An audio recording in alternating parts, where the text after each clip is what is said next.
told me about everything, showed me the truck that they had from the ship when they came out. Yeah. Oh, really? So working hard and doing right. Working and You know, this is a paper from 1934. We tried to get papers from the Stow. Copy some of them. Okay, folks, Congratulations. Nancy I Arsenault just read in the is paper doing a that documentary celebrating your. on people that grew up during the Great Recession of 1929. A lot of us were born that year, others of us were born before that, but we all have something that we remember, and she'd like to take it down for posterity and on film, and I think and we'll probably put it in the archives, I hope, And put it in the Stow Independent. and put it in Stow Independent, so that we just, future generations just don't forget. And I think that'd be a great asset to the town, and it brings back a lot of memories for all of us. Yeah. So, I don't know where you want us to, who you want to start with. We'll Nancy? get started. Allison's just going to take some pictures too that we can put in the paper, but I'm great and so happy to see so many people who came out, and I think it's so valuable to the town to hear from all of you, especially when they're saying we're going to enter a depression just like the Great Depression, but how many people really know what it was like or what you did to survive then? I think people are living so differently now, they might not even know how to do that now. So I thought maybe you're looking through these newspapers from the 30s in Stow, and it might bring back some memories, and I thought maybe we could go around the table, and you could maybe tell me your age and where you were living between maybe 1929 and 1939, and how old you were then. I thought maybe we could start with Stow's oldest citizen, Dr. Brown, who will be turning. What would you like to know? I can't think of anything. He will be turning 100 in about a week, which means that you were born in what year? Let's see, 1908, right? 1908, that's right. It was a great year. I don't know what it was good for, but it was a great year. Yes. So you were in your 20s during the Depression? Well, if your mathematics is good, you can figure it out. Mine is not very good. Maybe 20s, young 30s, you were out of college. I got out of college in 1930, I think it was. And that was Harvard, right? Yeah. So you I even graduated. got the degree. Yippee. Did you get a job? Did you get a job with that degree? You know, I was lucky. For a couple of years, I got a job right there. So it tided me over that horrible period when you step out of college and there's nothing there. And so I had a job right at Harvard, and it was interviewing students and discussing their future. What future? You know. Yeah. It was not easy to, you could talk and say, well, now when things get better, you want to think, do you want to go into railroading, or do you want to take up the ministry, or what do you want? So I may have done some good discussing the question with them, even though there weren't any jobs to fill Wow. at that time. Very, very shaky, scary. What do you remember about your day-to-day life at that time, or maybe your family? How were they coping with things? You know, they coped beautifully. And my mother was a good shopper. She never bought foolish things. So we always had, a healthy breakfast of cereal, oatmeal was the usual breakfast. That pulled us through that. And then at lunch we may have had sandwiches. They dug up something for dinner. We didn't always get the best steaks there were, We probably ate some other things with protein in them and so on. Was your father working at the time? No, my father had died check, trying to think when he died. I was still in college. Yeah, he died, and that made it all the harder for us.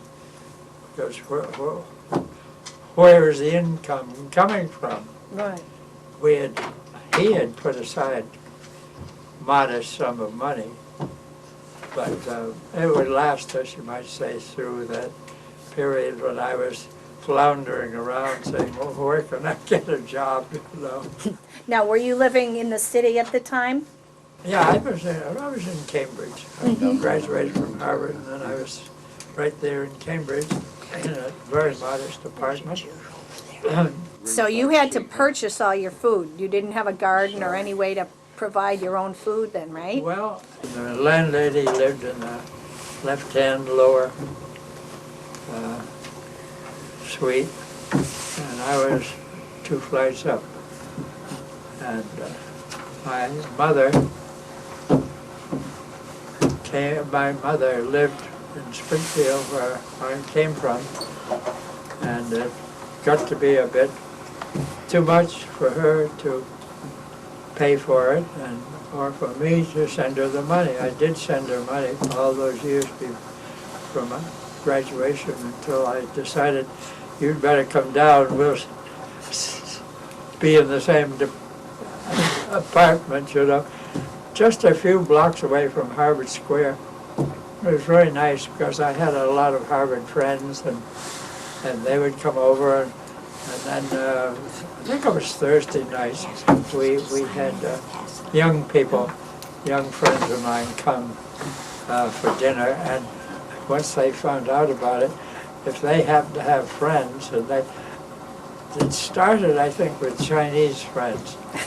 And who's going to invite Chinese people into their houses? You know? We did. I mean, I had a lot of Chinese friends that came from China doing graduate work at Harvard, and I was interested in these fellows because it was a life so totally different from mine, but a lot of similar things, you know. Oh, this inscrutable Oriental, ha ha ha ha ha, they tell jokes. I remember one of them, I took a bunch of them up to my camp on the Connecticut River for a weekend, and they just loved it. I had my camp, and I had a little rowboat, and one of them, he was a very modest guy. He went out, rowing out in this little dumpy rowboat, and when he got out in the middle of the Connecticut River, that place, which was above Holyoke, a pretty sizable river, you know, he looked around and he said, "Damn it, God damn it, God damn it." We're on And he TV. kept saying this, and we thought, well, what's the matter? He said, "I just feel so good, I didn't know what to say." Well, Don, that's great. I want to get to some other people too, and I think you touched on something everybody might relate to, where Yeah. you took in other people for meals, and I know there's people who Yeah. boarded with other people. Maybe some of you could tell us if you remember any of those instances. Shall I say Marion, something? yep, Because I'm not Marion gonna stay Fletcher. through- Unfortunately, I can't stay. Now, you were in I'm a Gleasondale. townie, born in Gleasondale. As preschool, we moved up to Stow Center, but this was from 27. The hardships went from that crash in 29. Yep. And you did a family of 6 children, you just didn't get over it. What shall I say? My father, I'll tell about the little store. Yeah. My father and us, we Weatherbys and the Browns lived right next to the bridge that's abuts across the street from the mill, right? So he had a little, I gave her some pictures, he had a little convenience store down there, and I don't know if people knew that, did you? Just beyond the bridge? Yeah. Yeah. Anyway, the crash came, people were, it was a friendly place, people were having credit. So there was a great loss there, he had to give up the store. Because he had extended so much credit to his Well, neighbors. you know, they're very careful, I kind of want you to be careful too. It was understood that everybody was struggling, just like what's almost coming now. Yeah. But because they were struggling, they just couldn't pay that for their groceries. We did that in West Concord too. We would charge until the end of the week or something. Yeah. Every Other grocery than store the- had a tab. Did they? Yeah. They all had a little Other than little that, notebook, put your name in it, summarize how much it. you owed. We struggled for a long time. We honestly didn't know my ears heard this as a little girl, didn't know where the next meal was coming from. The clothing was minimal. You just didn't change clothes every day. You didn't even have the clothes. Wow. Food was minimal. Unfortunately, my father had a lot of pride and did not take help from the town. But he picked up jobs as a janitor in the library, town hall, and school. Other than that, what can I tell you that you might want to know? Well, with 6 children, very young at that time, what were holiday celebrations like? What was Christmas like? I could still think of the Christmas stocking. It just had fruit in it. Yeah, And I remember it was warm because it was hung behind the chimney. stove. My grandparents said everyone got an orange Yes, that was a in the tradition. toe. in the anyway. toe. And you Yeah. get coal in the bottom of the sock. Maybe not everyone got cold. Everyone. Must have Will been you- a will bad you- boy. So I would think. You'd have to ask me what else, because I can stop anytime. No, that's all right. Just tell All us I maybe. can say, it took years to get over it. I was in high school, going to school with holes in my socks, which, I don't know, we just didn't complain because everyone was in the same boat. Which is a little different than right now because you can see the different levels of wealth and income that are present now, and it's hard to feel that everyone can understand those who are suffering. But at the Depression, it was everybody. I can remember I'm on there already. when I wasn't supposed to be listening, my dad saying, can't you Dr. find Brown. something to put together for food? Wow. And so it had to be very hard for the mothers at the time. I think maybe it was harder because he had that loss of the store and Yeah. what that. Wow. My grandparents were dairy farmers, and they're in their 90s, and my mother remembers they could grow their own food, but they would barter for things, and her father would walk to the store with eggs to trade, to try and get other staples for the home. Daisy, do you have any similar experiences you remember? Oh, yes. But I was one of the lucky ones. I lived with my grandfather and grandmother in Lexington. And we had a whole lot of land. But our next door neighbor didn't, and he wanted to farm. So my grandmother allowed him, free of charge, to farm pieces of her land. And for that, he took care of her orchard.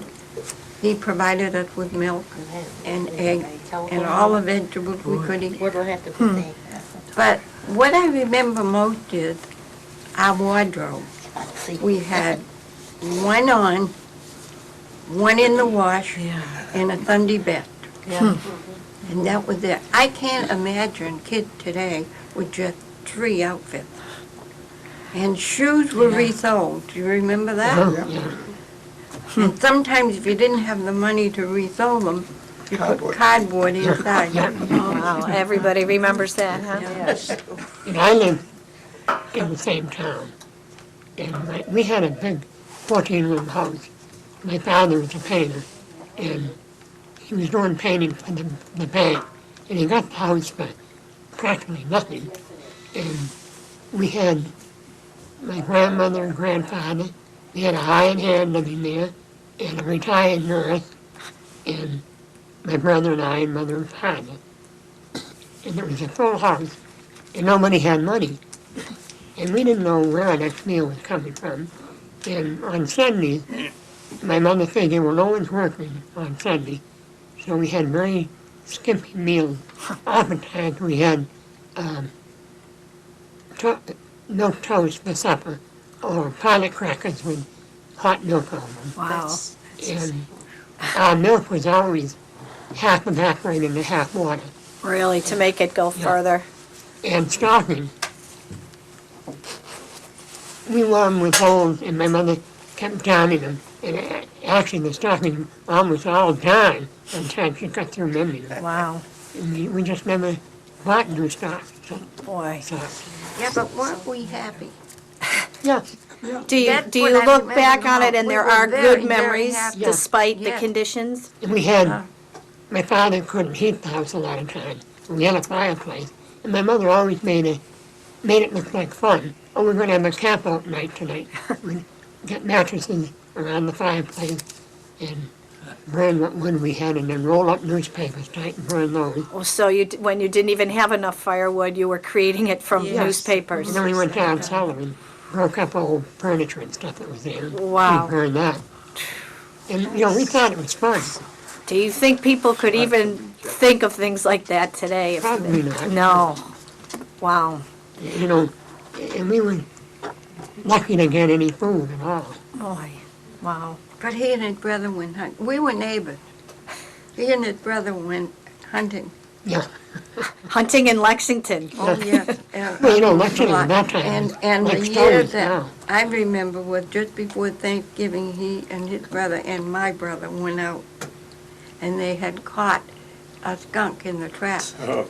But he wasn't really dead, so they popped him on the head, hoping he was dead. And when they got him home, they hung him in his basement. We used to skin This them. is the night before Thanksgiving. He came alive, and he sprayed. And they spent the next month with all the windows. Now, was that skunk to be Thanksgiving dinner? Yes? Wow. And yet, it's a good memory, because we all laughed at, I mean, it was It hysterical. seems that families really stuck together and multi-generations came Yeah, together. we made our own fun. I can remember my mother and father, and they had a couple of friends that before any were married, they used to ride motorcycles, and they had cops chasing them all over the place. Anyway, Chet and Celia and my mother and father, they played the piano. My father played the bone. In fact, I played the bones too. And we sat around the piano all evening. And Wow, that's great. A lot of people don't remember probably is that the Depression started in '29 and ended in 1940. People just don't recall that span. And during that time, my memories were of my uncles going into CC camps, which was, they built all the state parks, The work the programs. work program, and the WPA. Yeah. The WPA, again, I was pretty fortunate, we had a farm in Hudson, and we were pretty much self-sufficient. But I can still remember going to school, she said was cardboard in my, and then we go to the cobblers and have them resold, and then if people didn't come for their shoes, we would buy them for 25 cents a pair, whether they fit us or not. Then they were better than What you had. than what we had. And I was the eldest, and I would get clothes from my cousins and uncles, and then from there they go to my brothers and my sisters. Everything was thoroughly used. It was nothing to wear the same underwear for 4 days, which is unheard of today. Yeah. And to entertain ourselves, we played Aggies Oh, with marbles. We'd make a circle and you bop them out. Whoever bopped the most out of the circle won. And jackknife. Today, if we even mention jackknife, even to my grandchildren, my daughter-in-laws, and Yeah, kids, they think have you to were. have a million fists. We make the jackknife off your fingers and stick in the ground. And we play for hours on end. we used to do it. or play along. I'll play I along. can see myself sitting there flipping it off my nose. Oh, boy. You have the skill But of the, go ahead. Wow. We used to do it when you put your hand down and you throw the knife down in between the things. Between your I hope fingers, you the hell miss. we didn't. scare. They definitely wouldn't let kids do that today. No, but and we thought nothing of it. And, Yeah.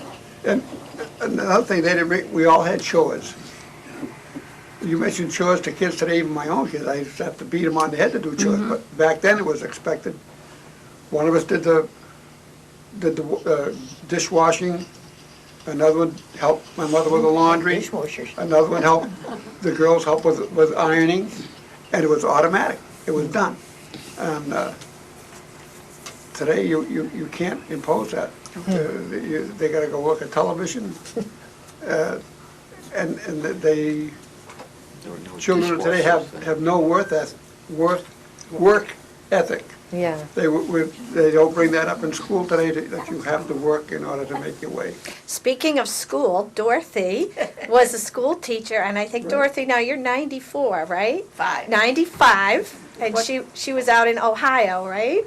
I'd like to tell about it. Yes, so tell us about Actually, it. what's her last name now? Dorothy Weiss. Weiss, she lives on Whitman Street with her son, Larry, right over there. Yes. And she's been here, what, about 12, 15 years? No, how long? 1992 Yeah. is when I moved from Ohio. Invitation of Larry and his wife. And she's one of my best friends. I So love her a little. tell us about teaching in the school at this Well, time. I graduated from high school, born in 1913. And I graduated from high school in 1930. And that time, they had, Kent State College was 20 miles away, something like that. But they had a normal course that was for future teachers, 2 years, and you got a diploma to teach.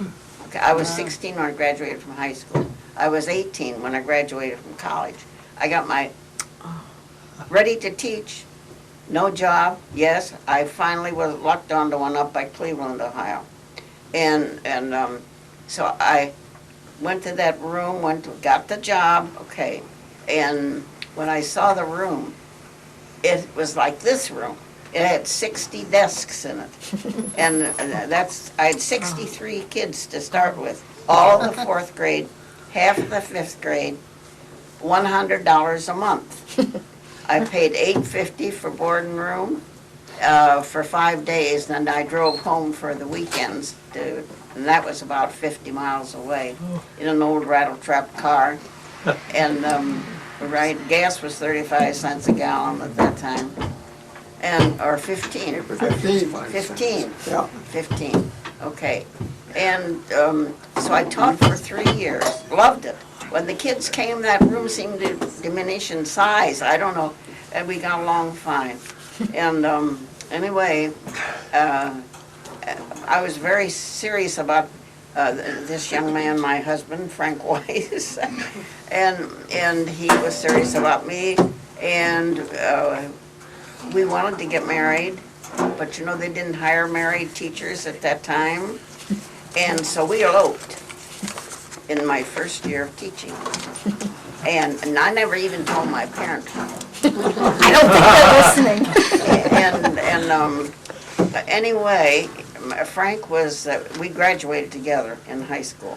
And he was going to drop out of Kent State after 2 years when I started to teach. And I just did not want to see him do that because I was thinking of our future together.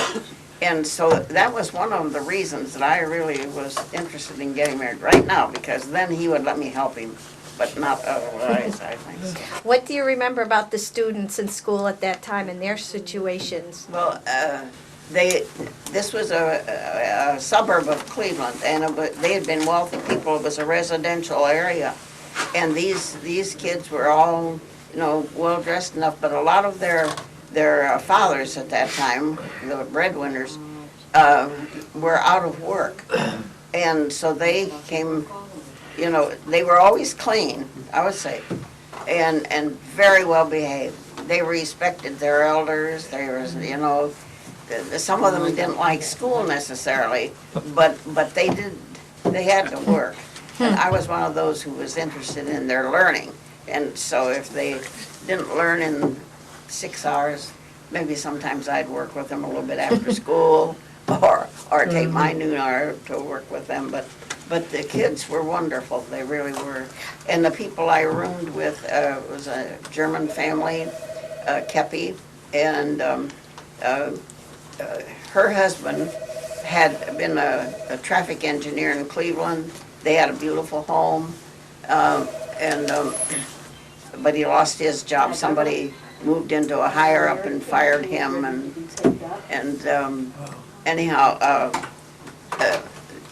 that was, they took in welfare children.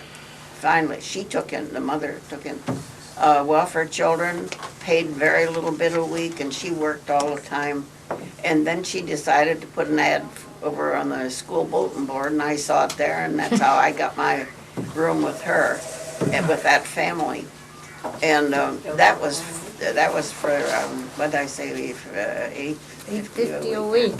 But I always drove home after school on Friday, so I wasn't there Friday nights, Saturdays, and Sundays, and I drove back up on Monday mornings. And your parents were also school teachers at the time? My father was a teacher, right? And he taught 8 grades in one room, Angel School. And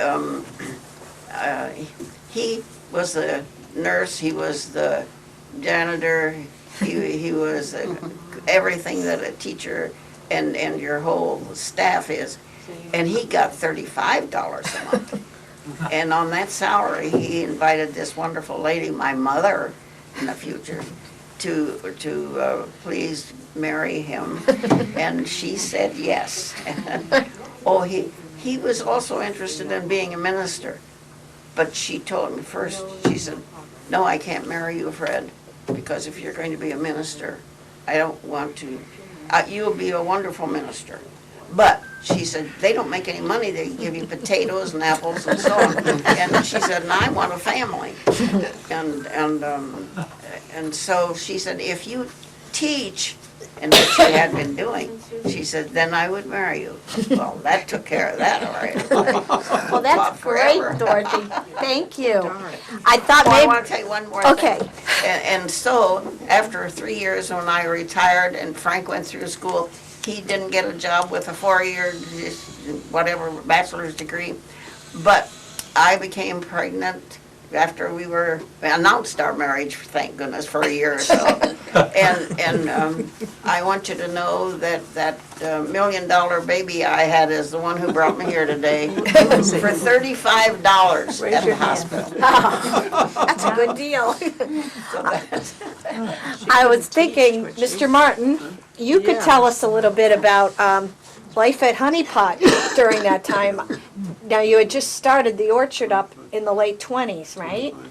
Well, we moved there in 1926. Yeah. At that point, I was about 2 or 3 years old. And of course, I don't remember very much of the first few years, but because I was a little bit young. And fortunately, my father he came from the out west, and he had a lot of good background. He was an engineer. Of course, he lost his job, comes the Depression. So he had the farm, but that didn't do very well then because the fact that we weren't producing much of anything. And you didn't do pick your own back then, huh? No, well, a few people might have stuck in, I don't know. And we all grew up with the thought of, when the Depression came in '29, our family is very interested in politics, I'll tell you right, and they're Republicans. And so they were very distressed when Roosevelt got elected because of the fact that he was a Democrat. And in any event, when he lost his job, we were glad we were on a farm because I remember my mother canning all kinds of things in the summertime. Tomatoes and corn. I can see her in the kitchen now stripping it off with a knife, then put it in the jar and cook it and so forth. But one disaster happened with that. One year she was following instructions from the company and it was wrong. So she lost a whole batch of canned foods. But you know something? The company reimbursed her for what she lost at that time. That was back in probably the early 30s. But she didn't make that mistake again. It wasn't her mistake. So we used to have that, and my father was very enterprising. He could do just about anything. I don't care, with electricity, plumbing, or painting, or carpentry. He was very handy. So he fixed up the farm in his spare time, and at that point they were putting a new water system here in town to go from the old high school down to the Unitarian Church and the library and so forth. And he was chosen to oversee it. He was lucky. because there weren't jobs too handy to be had at that time. I've forgotten how long it lasted, but I remember it was done in the wintertime. And the ground was not very soft in the wintertime. In fact, it was frozen, hard as a rock. So the first foot or so they went down, they had to use pick and shovel to get through. There were no backhoes, you know that. And it was all brute force. And they dug all the way from those various buildings to put in the water line. And it worked fine after he put it in, but I don't know how long that lasted, whether it was a year or whatever, but he saw that through. And he worked around in the area, doing jobs, re-roofing things, or haying for Mr. Hale down in the Gleasondale there. You remember the Hales down there. And he was a character in himself. When he phoned you, he never grew up with a telephone. And so we knew him pretty well. And you have a conversation with him. When he got through with his conversation, he just hung up. He didn't say goodbye, or he's going to say he's going to get through with his talk. He just hung up. But he was interesting. You should have seen the things he had in his house, old Civil War relics and so forth. Oh, my word. You know, I'd love to back and go take a look again, but it's all gone. What was his first name? Frank. I think it was Frank Hale. And so that part, so we worked along through the Depression, but we came down to bare bones, like everybody else. It wasn't common. It was just, I mean, it was common. And we had the telephone taken out, and we said, can't go to church, can't afford that either. So we became Home Baptist, if you will, but whatever. And also, at the same time, my older brother was going to college, Tufts College. And so they used to take the food in for him every week in the car. So he did cook his own food in the dorm room, the dorm room was huge. My gosh, I don't know what it was, a building before that, but it was a dormitory then. So we got him through college and he sold apples down there. So he made a little money there. I don't know how much he charged for them at that point. But we all had our chores like everybody else. You did what you had to do, and as far as clothes go, you know, we heard it all here. We all know what it was like. Younger people should hear all this. Yeah. And I firmly believe that we have so much in abundance today, it's pathetic. Well, that's why we're here in this depression, too much. But that isn't going to solve anything at this point. But I was perfectly happy. I used to roam the fields with other neighbor kids, and we used to have a great time together doing things that didn't cost a penny. And you didn't go anywhere. This end of town was way over there somewhere. I don't know where it was as we were growing up. We didn't go beyond the bounds, essentially. And well, 4 or 5 of us were all together. We did everything you wanted. We had semaphore flags. We used to signal back and forth across the hills, you know. We didn't get anywhere, really, but we had fun trying. But we just had a good time. We had to work, too, you know, weed the gardens and things of that nature. And do But things. that's all part of being part of a family and pitching in. It was. And I think everybody pitched in without question, it seems. But Without question is right. that's right. Yeah, that's important. The trouble is TV, I think, killed the next generation. They see everything on TV now, and they get sassy. They're apt to get sassy. They see this on TV, and it's too bad. But that you never sass anybody. You wouldn't talk back to your folks. You didn't think of talking back to them. It wasn't a case of you restraining yourself. It's just you didn't do it, and things just came naturally. Apparently the right way, more or less, and. But we were happy. But I'm sorry for this generation coming up. Well, maybe a bit of your wisdom will help them. Now, I heard, I think you, and I don't know your name, Al Sultan. Al, and you were talking about, I think in the 30s, you were telling Marion you were living, I was talking about what? where did you live in the 30s? I thought I heard you saying, I lived, well, at 29, I was in a children's home in Hannibal, Missouri. and how did that come And about? then I went to my mother's up in Sioux Falls, South Dakota in 32. And were you in that home due to economic conditions your Yes, family faced? Well, from 26 to 32, I was in the home. And what was that like? And it was, we had 3 meals a day, and we played, and each one of us had our little jobs, but we didn't have to do all kinds, and we got to go to school, and we went to church. It was a Methodist home, and we went to church and stuff like that. And so it was, I sometimes think it was a good thing, because being in a family that was separated and stuff, well, at least we had our meals, and we had grace every meal, prayers at night. The matron had us come and kneel down by him and say our prayers every night. And so, I mean, and then I went and lived with my mother and stepdad in 32. And, Now, that was a very tough time in the Midwest. Yeah, Isn't it that when was, they had yeah. the Dust but my Bowl? and all? stepdad did have a job. I mean, he was a photographer, and he worked for a famous photographer, but he had been married before, and he had 3 children, and so my father wasn't attributing to anything, so she always said not to ask for anything, so I knew that I couldn't have things, so I mean, things like that, but I lived. Yeah, it seems like everybody got by despite I feel everything. sorry for the kids today. 'Cause I they often don't know think- really what hardship is, and it's going to be tough on them They if they feel have so a hard time. entitled, don't they? Yeah, Yeah, I really think that a do lot feel of the sorry for parents, 'em it's the because, same way. I don't think they can accept things like we did in those days. I mean, I That's really partly do. our fault, too. Yes, it is. So, I mean, It's such a joke. What advice would all of you have for them if you could tell today's families, you know, what to do when this comes upon them?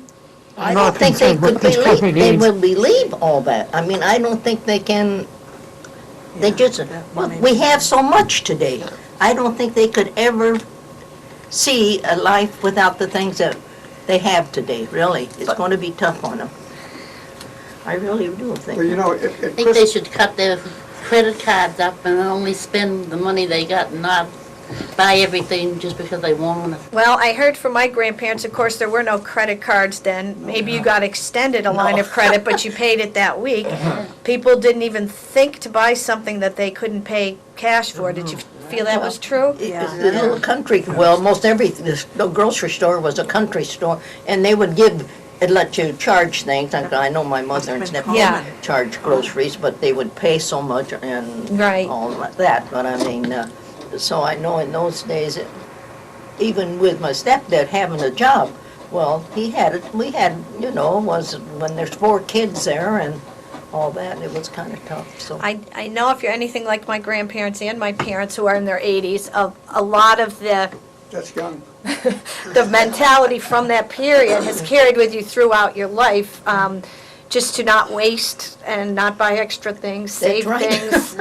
My relatives I'm save a still lot a of bit like that. tinfoil, string. What was the saying, wait not, want not, use it up, wear it out?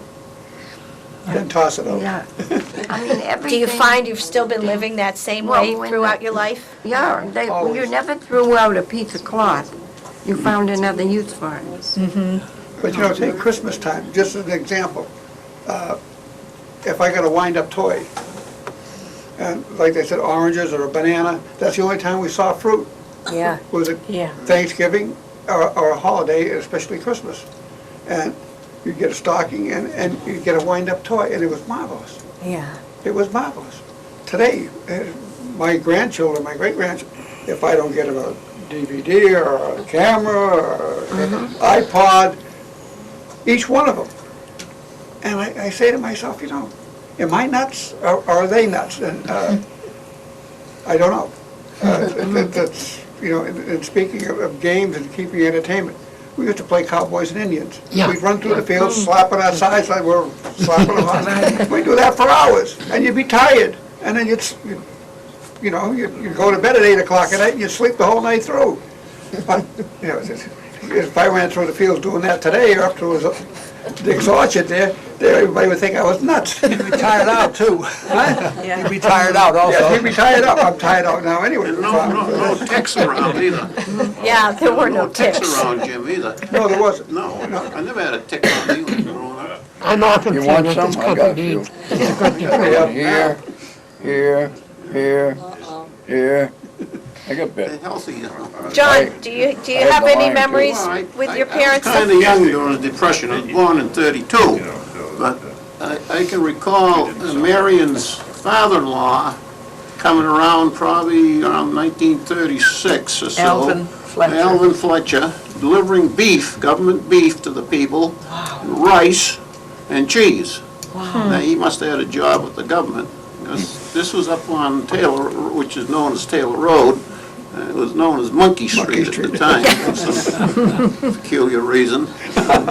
All Finns that lived We don't want to tell what was going on up in Monkey. and I can remember the Workers' Project Administration, which was WPA, quite well. Did they have any projects here in Yeah, Stow? well, after the 38 hurricane, I remember that pretty well, because my father leased to the government the point of the land we own at Boxborough, And Taylor, yeah. West Acton Yeah. Roads there, and they set up headquarters for the WPA there, the toolboxes. You remember the toolboxes they had here and there? They had axes and so forth to clean the woods deck. They were all scattered through the woods, these neighboring towns and so forth, and they set up toolboxes with grindstones. And they used to file the saws and sharpen the axes there in the field. And what kind of projects were they That having? was WPA. They were cleaning the woods out after the 38 hurricane. And they hired Stow people to work? There was bus loads would come out from Cambridge, Arlington. They'd come about 7 o'clock in the morning, stop there on Box Road. They'd pick up their tools. They might, I don't know where they went, they were kind of young, up in the Boxborough or Harvard or wherever. They'd come back at 5 o'clock and put their tools away and off they go home. Did they have One an guy, outside toilet? they didn't have any portable toilets, I don't know, that's not what you said. I can remember one guy used to get off the bus, he'd have his lunch, he was from Arlington. He'd go up on Warren's Hill, of course that was all open them days, few juniper bushes. He'd sleep behind one of the juniper bushes all day, have his lunch. Of course, then the bus would come at 5 o'clock, he'd get on the bus. Nobody missed him, I guess, he probably didn't do any work anyway when he was there. I always remember talking to him. WPA, I remember. Supervisors. Tell us, Dorothy. PWA too was around. Yeah. That they used to work on the road. We'd see a lot of different things. And this is a little tale story. But they'd line up. They didn't want, a lot of them, the men that were working, did not want to put in all those hard hours and sweat away. And so they'd have to go to the toilet. So they'd line up, there'd be a line to the toilet. So this one fellow really had to go to the toilet. So he went up to the first one in line and said, "I'll give you 50 cents if you give me my turn." He's going in, you damn fool, there's nobody in there.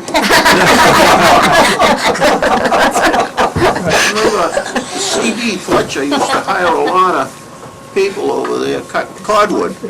He paid, I think, 50 cents a cord. A good man would put up 2 cord a day, it was $1 a day. I mean, that was, at the end of the week, you'd, 5 days, you'd make $5, I guess. If you were getting $5 a week, you were doing well. Yeah, you buy your groceries with That was that. a big pay. The chimes of the church down below, were done every hour, I think. I'm not sure. And then they had the bells that tolled the hour at the mill. So you knew what time it was when it came around. And the mill people to know it was time to come back or time to, they would walk home. It was so close. There were mill homes, those were all. We heard it over where we were. It was nice to know all that. Really? There was a commissary. We lived near the city hall, and in back of the city hall was a big barn or a garage. Wasn't many cars out that way. And I can remember seeing all the people lining up for the food commissary and stuff like that. And so many people was on WPA, and a lot of people didn't have jobs and Yeah. stuff like that. I would go babysitting and got 25 cents for the whole night. Yeah. Boy. And if I went out and did I used to go out and help with some of the houseworks and stuff. One woman I would stay sometimes overnight with her, and I got $2 for doing housework and babysitting and Yeah. stuff like that. I know in my mother's family, her sisters had to leave school early to go to work. And did any of you have experiences like that? Tell us, Mrs. Mackey. Well, I didn't leave school, but I know I was the third girl in a family of, at that time, 11. I had 8 brothers at that time. And two sisters, and we just passed clothes around, through, one got outgrew it, we'd all wear it. But I know my brothers, especially the older ones, they left school right out of 8th grade. Yeah. They went to work and they helped bring in some of the money for the farm. My father owned a farm. We were pretty well self-sustaining like Jim was. My mother canned and made bread, which the flour came from the town. Yeah. But we never really noticed it because we were always poor. So being poor at that time was... That was what life was. Yeah. And nobody really knew they were poor. That's You the main didn't tip. feel poor. You didn't feel But poor. today, there's a distinction from being poor and being well-to-do. Back then, all the kids went to school with holes in their shoes, raggedy sweaters or whatever, and we were happy. We were poor. My dad said, if your wants are few, you're rich. And he felt rich, and we survived and thrived on the love that we got through. Almost, I had 5 older brothers, no sisters, and that was age of my oldest brother was 11 years old when I was born. 6 children in 11 years. Well, that beats you. You can have it. Wow. Yeah, I don't think the word poor then meant lack of money. It meant lack of health, lack of family, lack of something else. But lack of money, that wasn't poor. No. Because you could sustain yourself in other ways that didn't require money. Yeah. I mean, everyone cooked at home, you made clothes, you grew your food, you had the outdoors for a playground. My grandmother made all our clothes. I could add to that. Most of the We had people didn't know what it was to eat animals out at the farm. in those days We either. used to buy grain. So the grain bags would become either sheets or pillowcases. And dresses. Or dish towel. Or dish towels. We just split the sheet down the middle when you get warm. And reverse it, so the one part was in the middle and the good part was on the outside. Wow. And you had sheets forever. They never wore out. A little tough on you. You took a Sunday night bath. If you're late on the It's the only scene, time you had a it bath. was a little... Yeah. The other thing that hadn't brought up at all was, back then we had core farms. Oh, yeah. That's something And that Stow nobody has had mentioned. Stow had one, and next to our farm in Hudson, we had a huge one where they, there was probably, 50 people that I can remember being there. But they raised their own beef, they had their own dairy cows, they made their own butter, their own cheese, and they had a huge root cellar. Nobody knows what a root cellar is today. But the carrots and the cabbages and apples, potatoes, squashes, we put them in the root cellar, and then they would can, the residents would can all this stuff for the winter. And they were pretty much self-sustaining except for the directors and the maintenance people. So these might have been people who had lost their home or where they were living? They lost their home, they were homeless. They had a big one in Concord. They had a huge one. With, The one in with, Hudson was what, 50 A acres? fairly wealthy town even then. Yeah. But they had a big poor farm. So the people were given a place to live, but it was their responsibility to take care of keep it up. themselves once they were there. They Well, didn't, they were, it was almost like an institution. You had a director and you had, yeah, but they were given specific jobs to do, either planting corn Yeah. or walking behind the horse with a plow or cultivator or whatever, and planting, and some did the dairy barn, some did the livestock, they had pigs, they had chickens. And it was a, Whole families? there were some families, and there was some individuals. And they ordered out, the town paid for it, the poor, different Yeah. people that take them in this town. They established a poor fund that with still- that money. You don't mention poor fund in the town reports today, you don't see it's a relief fund. Relief fund. Yeah, they use that word relief. There was a Randall Poor Fund in town at one time too, but there's no such thing today, it's a relief fund. Yeah. And that would help the poor. yeah. I suppose that's been replaced by work similar to what the COA does this year. There's a lot of outreach programs maybe trying to get people to remain in their homes and get assistance. I can remember we used to pray for snow. You'd pray for snow. We have a good My time. neighbor had a plow and a horse, and he needed weight, and all the kids in town, in the neighborhood, could sit on the back of the plow for the weight. And that was a thrill. And we prayed for snow because the house was warmer with snow. It filled in all the chips and cracks. Yeah. We had a big snowstorm, I was told, in '36. I don't quite remember it, but my dad told about it. There was about 6 houses on Taylor Road. They waited for our town plow for 5 days. Nobody showed up. So they shoveled the road. The guys got together. They only got part way because one guy had a still. So they laid over there for a couple of days. Oh, yeah. And money went back to Finland, I guess. And still, That's why they call it Monkey Street. they actually shoveled, and Gary Lawrence, who had the turkey farm up there, he was there. He was the last one to tell me about it. I don't remember it, but Dad told about it. It was probably 6 or 7 houses, and they all shoveled. They said we'd shovel just the path for a Model A or a Model T Ford, and then they make a turnout here and there, so if you met somebody, maybe in a day or so, you'd meet a car, you know. They get to a certain point, it took them a couple of days there before they got out of there.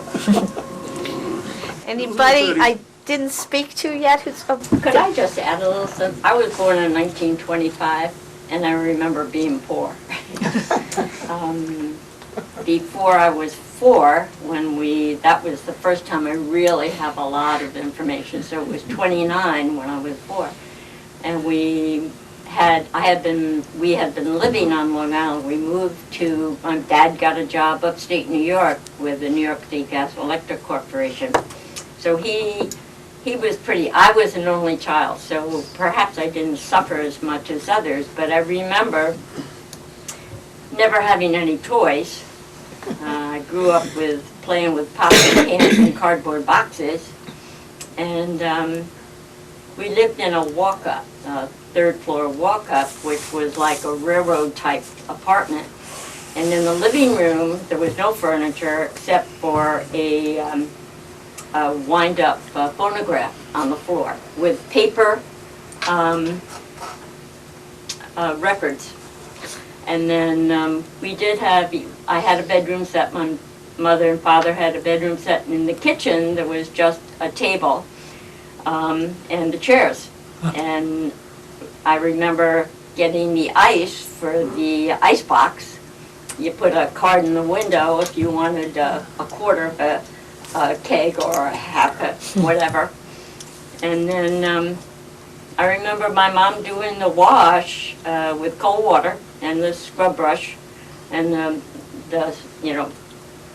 but there was no, she never had any hot water. And then to do the ironing, it was a flat iron that you heated on the stove to iron your clothes.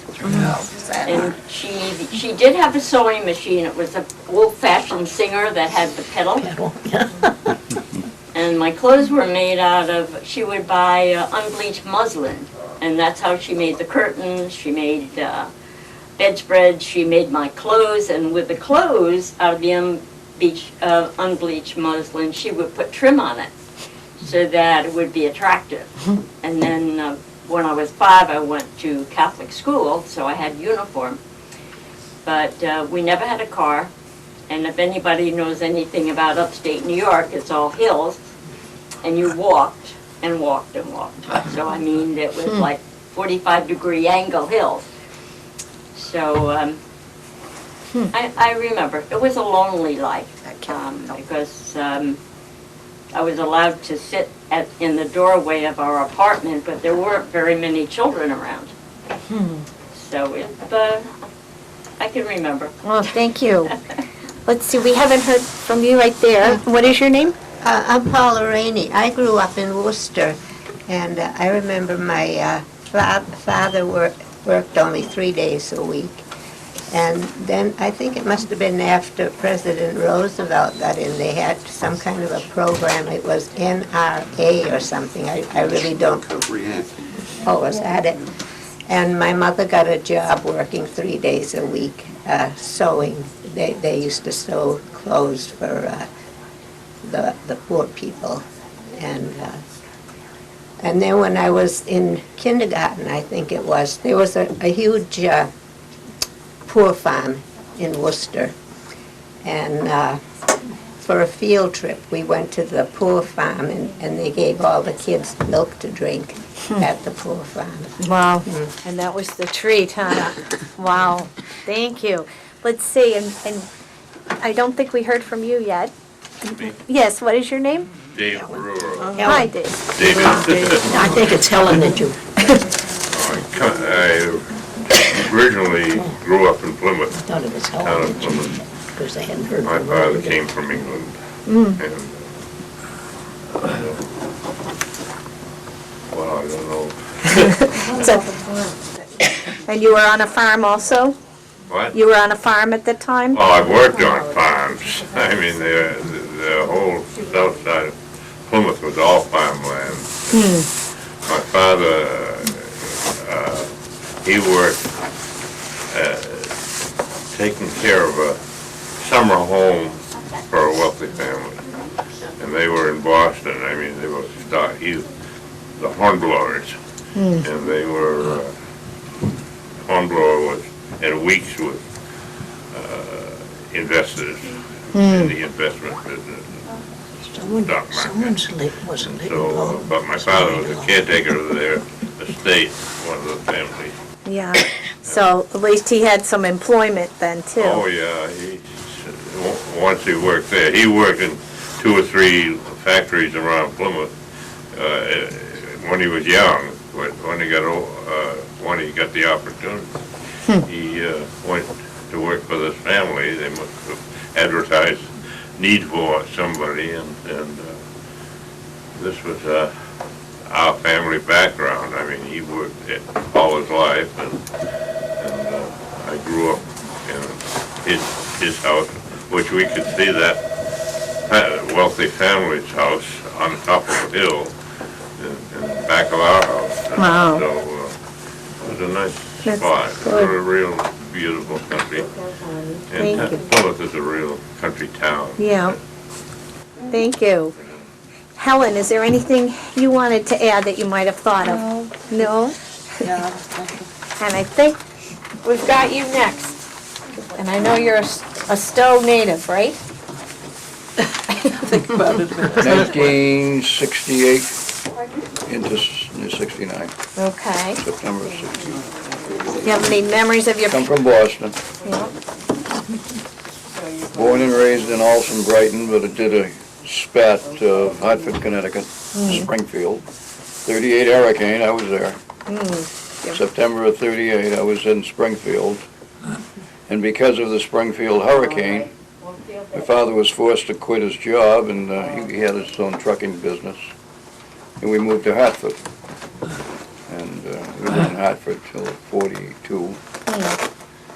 In 42, I moved to Alson and Brighton. Yeah. Here I am. I did things in between. I remember Lake Boone, that's where we cottaged Yeah. 2 weeks every year. Sudbury, our family had a cottage in Sudbury that the 38 hurricane had washed right into the river. Outhouse and all. Well, We thank never you. retrieved that land because it was all sandbogs and the river had rerouted itself because of the hurricane. Wow. Well, thank you, everybody. Any comments, anybody Can I else? bring up Jim? one more thing? Yes, go right ahead. I've got a big mouth, everybody knows. But nothing was brought up of what people worked at in this area. The Stow and this Hudson area were mostly farms and orchards. Chicken farms were galore, and we had them all over Stow and Hudson. But we had the woolen mills and the shoe shops. We had the Great American Woolen Company in Maynard, and you had the Hudson Worsted on Broad Street and Houghton Street, and a Scutney Shoe and Taylor Shoe. And we were the wool processing area of the United States at that time. And also the shoe industry provided jobs for many, many, many, many families. And at that time, everybody everybody worked on piecework. You could get jobs at that time where you could go in for 4 hours or 5 hours and make so many parts of a shoe. Yeah. And they pay you by the piece. And that worked good for a lot of the moms that had to go out, wives that had to go out to work. They could schedule their hours around the children being at school. But the industry in this area played a very important part of sustaining livable conditions. So in a way, Stow was lucky to have the close industry as well as farming, As where well you as could farming. grow Had a food. combination Yeah. of both. And like I said before, the Depression didn't end until 1940, 42, when the Second World War was Right, really going. more industry. Yeah. And you had the powder mills in Powder Acton. mills, they made They used to gunpowder, made it, explode yeah. and shake the, you could hear it 25 miles away. Oh, yeah. You remember the powder mills? Yeah. Powder mill, well, I remember the explosions down there Yeah, would all the shake time. the whole town. And they'd always lose a couple of lives. There was a lot of people worked there. They must have paid good money. There was 1,400 acres, I think, of land there. It was sold at auction. I think C.D. Fletcher bought all of it. Yeah. At one time. And he split us where Acton Ford is and so Yeah. forth down there. So would you say, I remember them little shacks blowing up, lightning would hit them. I mean, wake you up in the middle of the night. I mean, We need to go to lunch. check of an explosion. so your advice to everyone today is to sit tight, be frugal, learn to cook? I think the younger generation has to learn discipline in their everyday lives. Well, thank you, everybody, for coming. This was great. Thank you. Thank you for doing it, Nancy. We should be thankful that we have all this. Yeah, thank you. Nice to meet everybody. Now, Just reading it here. It says, only 103 Democrats and 63 Republicans can't spell. I don't know. This was in April or May. Well, I guess I did, of course, I Yeah, it used to be all, Those were bleak years. Used to be what? They had all this training. I always thought that, Did you read all these articles and all no, these not papers? yet. I'm looking.